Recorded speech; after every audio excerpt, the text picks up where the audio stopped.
ये लोकसभा नहीं चलाना चाहते हैं, इसलिए जनता को सावधान रहना है कि 24 में ये लौट करके आ गए। नमस्कार, इन खबर में आपका स्वागत है। मैं हूं आपके साथ सत्येंद्र शर्मा। 2024 का लोकसभा चुनाव होने में महज कुछ ही महीने अब शेष बचे हैं। ऐसे में सत्ता पक्ष हो या विपक्ष, तमाम सारी पार्टियां अब लोकसभा की तैयारी में जुट चुकी हैं। लगातार नेताओं के बयान भी आ रहे हैं। भाजपा 2024 की तैयारी के लिए पूरी तरह जी जान पे कोशिश कर रही है।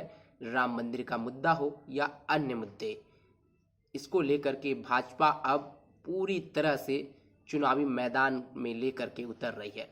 तो वहीं विपक्ष की तरफ से जो INDIA गठबंधन बना है, उसमें भी 2024 की चुनाव जीतने की बात कही जा रही है। मोदी को सत्ता से बेदखल करने की बात कही जा रही है।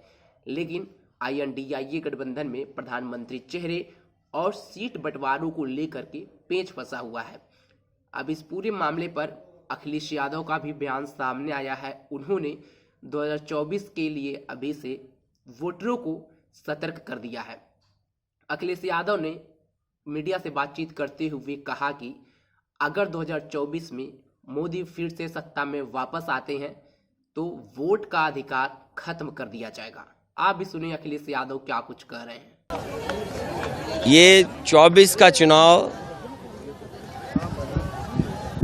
देश का संविधान बचाने का चुनाव है।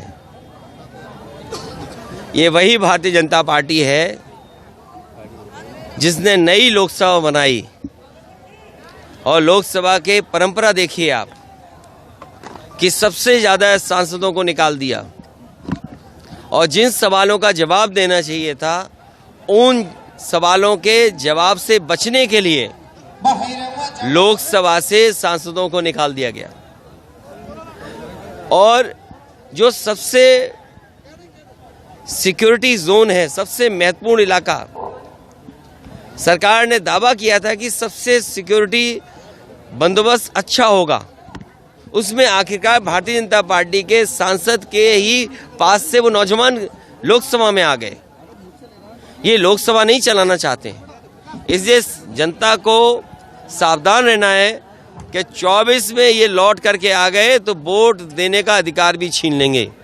जहां महंगाई बढ़ गई है, बेरोजगारी बढ़ गई है, ये सरकार दावा कर रही थी कि बड़े बड़े उद्योगपति आएंगे, कारखाने उद्योग लगेंगे। अब तो हम सब लोग चुनाव में जा रहे हैं।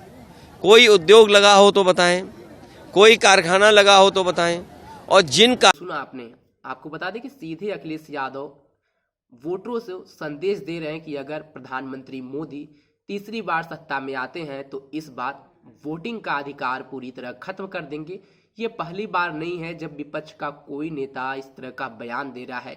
इसके पहले भी जब चुनाव लोकसभा का होते हैं या कोई भी चुनाव खत्म होता है, तब यही होता है कि भाजपा लोकतंत्र को खत्म कर रही है। भाजपा दोबारा सत्ता में आएगी तो लोकतंत्र खत्म कर दी जाएगी। एक देश एक ही बार चुनाव होगा, या हो सकता है प्रधानमंत्री मोदी आम चुनाव ही खत्म कर दें, सिर्फ बीजेपी की ही सत्ता लगातार रहे। वोटर का अधिकार खत्म करने की बात जो अखिलेश यादव ने कही है, कहीं ना कहीं ये उसी को जोड़ करके देखा जा रहा है। अब देखना होगा कि बीजेपी की तरफ से इस पर क्या प्रतिक्रिया आती है। लेकिन विपक्ष हताश नजर आ रहा है, क्योंकि बीजेपी जिस तरह से अपने चुनावी मैदान में इस समय उतर चुकी है, राम मंदिर को जोरों शोरों से उठा रही है। विपक्ष कहीं ना कहीं राम मंदिर मामले में पीछे दिखते हुए नजर आ रहा है। ऐसे ही देश दुनिया से जुड़ी तमाम खबरों की जानकारी के लिए आप बने रहे हमारे साथ और देखते रहे इन खबर। धन्यवाद।